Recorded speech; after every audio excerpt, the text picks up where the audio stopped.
एक ग्वाला था। उसकी पुत्री का नाम श्यामा था। वह प्रतिदिन नाव से नदी पार कर पंडित जी के घर दूध देने जाती थी। यह उसका प्रतिदिन का कार्य था।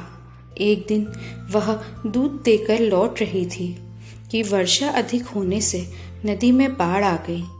इस कारण वह घर नहीं जा सकी और वहीं मंदिर जी में पंडित जी के प्रवचन चल रहे थे। वह पंडित जी के प्रवचन सुनने बैठ गई।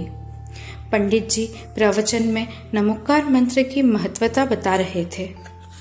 यह नमोकार मंत्र सब पापों का नाश करने वाला है। इस मंत्र का जाप करने वाले बड़े बड़े समुद्र, तालाब, नदी आदि को सरलता से पार हो जाते हैं। यह मंत्र बड़ी बड़ी समस्याओं का निदान करने वाला है। राजा श्रीपाल ने इसी मंत्र का जाप करके विशाल समुद्र को पार किया था।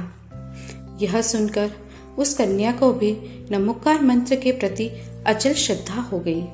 वह मंदिर से नदी पर आई और तुरंत ही नमोकार मंत्र को याद कर नदी में कूद पड़ी और मंत्र जपते जपते नदी पार हो गई। अब उसकी श्रद्धा और भी बढ़ गई। वह प्रतिदिन पहले नाव से आती थी, अब वह मंत्र के द्वारा नदी पार आने जाने लगी। नाव के पैसे भी बचने लगे। प्रतिदिन नमोकार मंत्र के प्रभाव से नदी पार कर आना जाना करने लगी। उसकी पंडित जी के प्रति श्रद्धा भी बढ़ गई। एक दिन उसने पंडित जी से कहा, आपने मुझ पर बड़ा उपकार किया है, मुझे अचूक मंत्र दिया है। आप कल मेरे घर भोजन को पधारें।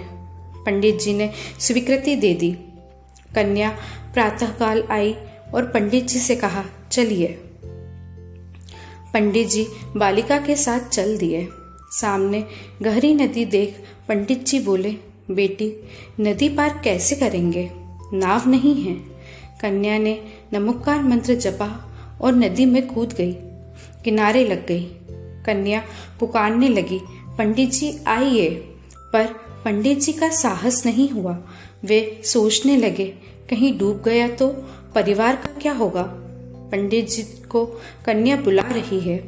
पंडित जी, आपने ही उपदेश दिया था कि नमोकार मंत्र के स्मरण से बड़े बड़े नदी, तालाब क्षण मात्र में पार किए जा सकते हैं। अब आपको क्या हो गया?